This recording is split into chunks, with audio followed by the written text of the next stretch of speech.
नमस्कार दोस्तों, हमारे YouTube चैनल जनवाणी पर आपका स्वागत है। दोस्तों, आज हम बात करेंगे नेताओं के दोहरे चरित्र की कि नेता लोग जब दुनिया के सामने माइक पर होते हैं तो क्या कहते हैं और दूसरों को सीख देने के लिए वो क्या कहते हैं, और जब खुद के ऊपर कोई बात आती है तो उनका व्यवहार कैसा रहता है। और ये मुद्दा इसलिए आया क्योंकि 2024 के बाद से, बल्कि 2022 से ही अगर हम देखें तो पूरा विपक्ष जो है वो एक छोटी पॉकेट साइज लाल किताब लेके चलता है, लाल डायरी लेके चलता है और उसे संविधान कहता है। और वो कोई पत्रकार कोई सवाल पूछे, कोई मुद्दा हो, कुछ हो, तो वो एकदम से उस डायरी को आगे कर देते हैं कि संविधान बचाना है। उनका जो भी प्रोपेगेंडा रहता है, जो भी मुद्दा रहता है, उसको वो एकदम से कह देते हैं कि हम संविधान बचाने की लड़ाई लड़ रहे हैं।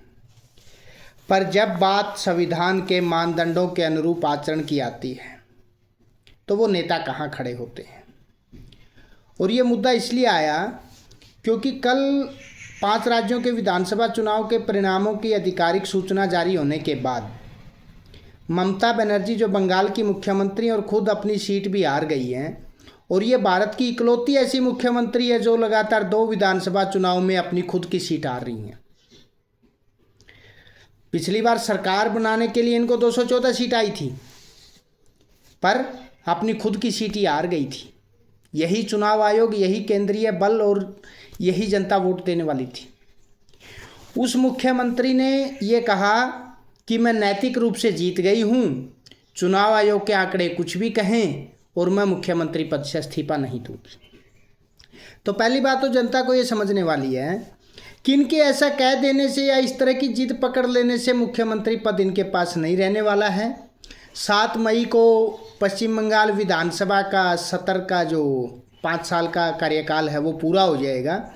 उसके बाद राज्यपाल इजीली विधानसभा को डिजोल्व कर देंगे और चुनाव आयोग के आधिकारिक आंकड़ों के अनुसार जो पार्टी सरकार बनाने की दावेदार है उसको सरकार बनवा देंगे। तो इसमें कहीं कोई अड़चन, कहीं कोई कुछ नहीं है। तो इनके ये कोई वैकल्पिक व्यवस्था नहीं है कि चुनाव हारने के बाद इस्तीफा दिया जाएगा या नहीं दिया जाएगा। पर ममता बनर्जी ने एक रिकॉर्ड जरूर बना दिया है कि भारतीय लोकतंत्र में कभी भी सत्ता हस्तांतरण के लिए कोई भी नेता इस तरह से जिद नहीं अड़ा था कि मैं इस्तीफा नहीं दूंगा। इंदिरा गांधी जैसी आयरन लेडी ने भी इमरजेंसी के बाद जब चुनाव में उनकी जो दुर्गति हुई, उसके बाद जनता के जनादेश को नमन करते हुए इस्तीफा सौंप दिया था। तो अभी जो ट्रेंड है नेताओं का व्यवहार का, वो बिल्कुल अल्ट्रा लेवल पे है। उसकी शुरुआत हुई है अरविंद केजरीवाल से कि इन्होंने कहा कि मैं अपने भ्रष्टाचार के मामलों में कोर्ट के सामने पेश नहीं होऊंगा, मुझे जज पे विश्वास नहीं है।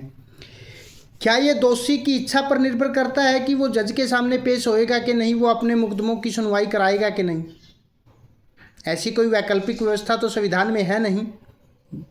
तो फिर ये इस लेवल पे जाके राजनीति कर रहे हैं।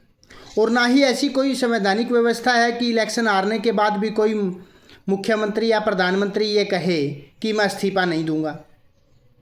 भारतीय लोकतंत्र में ऐसा कभी नहीं हुआ है, पर इसकी शुरुआत करने की कोशिश की जा रही है।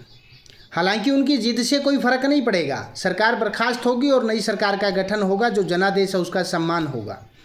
पर बात है नेताओं के व्यवहार की, और खासकर उन नेताओं के व्यवहार की जो कहते हैं कि हमने संविधान को बचाना है। तो संविधान बचाने वाले लोग, देश बचाने वाले लोग संविधान के किसी भी पैरा को मानने की गलती नहीं कर रहे हैं। वो हर कदम के ऊपर संविधान को चैलेंज कर रहे हैं। यही ममता बनर्जी सुप्रीम कोर्ट तक ये लड़ाई लड़ती है कि राज्य सरकार के कर्मचारी मतगणना कराएंगे। तो सुप्रीम कोर्ट को कहना पड़ा कि जब इलेक्शन का समय होता है तो चाहे राज्य सरकार हो या केंद्र सरकार, सबके कर्मचारी चुनाव आयोग के अंदर होते हैं।